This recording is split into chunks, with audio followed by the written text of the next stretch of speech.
Kali ini kita akan membahas tentang post-holiday blues syndrome atau post-vacation blues atau dikenal juga sebagai sindrom usai liburan. Ini adalah fenomena psikologis yang umum terjadi setelah seseorang kembali dari kegiatan berlibur. Kita akan membahas tentang apa saja gejalanya, mengapa fenomena itu bisa terjadi dan bagaimana menanggulanginya. Tidak ada informasi yang pasti tentang siapa yang pertama kali menciptakan istilah post-holiday blues syndrome. Penting untuk dicatat bahwa sindrom ini bukanlah diagnosis medis resmi. Namun gejalanya dapat mirip dengan depresi atau kecemasan dan digunakan secara luas oleh psikolog, media, dan masyarakat umum untuk menggambarkan fenomena yang terjadi setelah liburan. Secara fisik, tentu saja individu yang mengalami post-holiday blues syndrome merasakan kelelahan yang luar biasa. Ia mungkin merasa lemas dan tidak berenergi setelah perjalanan liburan yang panjang. Ada kemungkinan ia pun mengalami sulit tidur atau sering terbangun di malam hari. Kehilangan nafsu makan atau makan berlebihan bisa menjadi salah satu gejala lainnya. Dan sakit kepala atau sakit perut juga mungkin saja muncul karena stres dan perubahan pola hidup pasca berlibur. Secara emosional, individu yang mengalami post-holiday blues syndrome cenderung merasa stres, cemas, sedih, atau murung. Ia sulit merasa termotivasi dan kembali ke rutinitas kerja. Sepertinya ia merasa kehilangan momen-momen menyenangkan saat liburan.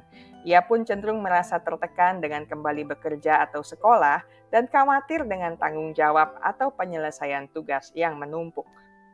Ada kemungkinan ia pun lebih mudah merasa frustrasi atau marah daripada biasanya. Rasa kesepian dan terisolasi juga mungkin dialami oleh individu yang terbiasa hidup sendiri dan baru saja berlibur bersama-sama keluarga atau teman-temannya. Dari segi perilaku, individu yang mengalami post-holiday blues syndrome cenderung akan menunda-nunda penyelesaian tugas. Sebagian dari mereka mungkin cenderung menghindari interaksi sosial dan menghabiskan lebih banyak waktu sendirian. Ada kemungkinan mereka pun mempelajari kebiasaan yang tidak sehat, misalnya mengkonsumsi alkohol atau makanan tidak sehat untuk mengatasi stres. Post-holiday blues syndrome biasanya disebabkan oleh kombinasi berbagai faktor. Pertama, perubahan pola hidup. Liburan biasanya menyebabkan perubahan pola tidur, seperti tidur lebih larut atau bangun lebih siang. Kembali ke rutinitas kerja atau sekolah yang mengharuskan seseorang bangun lebih awal dapat mengganggu siklus tidur dan menyebabkan kelelahan. Liburan juga seringkali diwarnai dengan konsumsi makanan dan minuman yang tidak sehat. Kembali ke pola makan yang lebih sehat setelah liburan dapat menyebabkan perubahan nafsu makan dan pencernaan menjadi tidak nyaman. Selanjutnya, aktivitas fisik Anda mungkin berbeda selama liburan dibandingkan dengan hari-hari biasa. Kembali ke rutinitas sangat mungkin dapat menyebabkan kelelahan dan kurangnya energi. Penyebab kedua yaitu perubahan ekspektasi. Liburan seringkali memicu ekspektasi tinggi untuk kebahagiaan dan kesenangan. Ketika realitas tidak sesuai dengan ekspektasi, maka dapat menimbulkan kekecewaan dan perasaan sedih. Perbandingan yang dilakukan dengan seseorang atau beberapa orang yang menampilkan kegiatan liburannya di media sosial atau percakapan dengan orang lain setelah berlibur dapat membuat individu merasa iri dengan pengalaman tersebut dan merasa liburannya tidak semenyenangkan itu.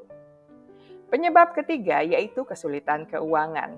Liburan dapat menyebabkan pengeluaran yang berlebihan sehingga kembali ke rutinitas dapat diwarnai dengan kekhawatiran finansial. Kembali ke rutinitas kerja atau sekolah juga dapat menimbulkan stres. Tekanan kerja, tugas, dan tanggung jawab yang menumpuk dapat membuat seseorang merasa kewalahan dan cemas. Kembali dari liburan yang dikelilingi oleh keluarga dan teman juga dapat membuat seseorang merasa kesepian dan terisolasi karena berkurangnya dukungan sosial. Pada akhirnya, kurangnya interaksi juga dapat memperburuk stres dan kecemasan. Terkait dengan faktor individual, mereka yang lebih introvert atau mudah cemas lebih rentan mengalami post-holiday blues syndrome. Selanjutnya, mereka dengan riwayat depresi atau kecemasan lebih berisiko mengalami gejala yang lebih parah. Penting untuk dicatat bahwa tidak semua orang yang berlibur akan mengalami post-holiday blues syndrome. Gejala post-holiday blues syndrome biasanya muncul dalam beberapa hari atau minggu setelah kembali dari liburan. Gejala ini biasanya ringan dan hilang dengan sendirinya dalam waktu singkat. Karena itu ada baiknya kita melakukan tindakan pencegahan. Dan jika sudah mengalaminya, kiranya kita juga memahami cara menanggulanginya. Hal pertama yang dapat dilakukan untuk mencegah post-holiday blues syndrome adalah melakukan liburan singkat tetapi sering dibandingkan menjalani satu periode liburan panjang. Selagi berlibur, Anda boleh tetap terhubung dengan pekerjaan atau studi, baik itu untuk memeriksa email atau menyelesaikan tugas-tugas ringan. Hindari berbelanja berlebihan, apalagi barang-barang yang tidak dibutuhkan. Tetapkan anggaran untuk pengeluaran dalam liburan. Siapkan diri secara mental dengan meditasi, yoga, atau teknik relaksasi lainnya untuk membantu mengelola stres sebelum dan setelah liburan. Sekarang bagaimana caranya mengatasi post-holiday blues syndrome? Sebelum liburan berakhir, luangkan waktu untuk mempersiapkan diri kembali ke rutinitas secara bertahap. Atur kembali pola tidur, pola makan, dan aktivitas fisik secara bertahap. Tetapkan ekspektasi yang realistis. Jangan membandingkan liburan Anda dengan kehidupan sehari-hari. Ingatlah bahwa liburan adalah momen spesial dan tidak semua hari dapat seperti itu. Kelola keuangan dengan baik. Buatlah anggaran dan atur pengeluaran untuk menghindari stres finansial setelah liburan. Tetaplah terhubung dengan keluarga dan teman, baik secara langsung maupun online. Bicarakan tentang perasaan Anda dengan orang yang Anda percayai. Lakukan aktivitas yang menyenangkan. Luangkan waktu untuk melakukan hal-hal yang Anda sukai, baik itu hobi, olahraga, atau kegiatan santai lainnya. Dan cari bantuan profesional jika gejala post-holiday blues syndrome persisten dan mengganggu aktivitas sehari-hari. Konsultasikan dengan psikolog atau profesional kesehatan mental lainnya. Saya selesai sampai di sini. Kita akan bertemu lagi di minggu mendatang dengan topik menarik lainnya. Terima kasih untuk kesetiaan Anda bersama channel Bahas Psikologi. Ingat baik-baik, kesehatan mental Anda sangat berharga. Jagalah, pertahankanlah dengan sekuat tenaga.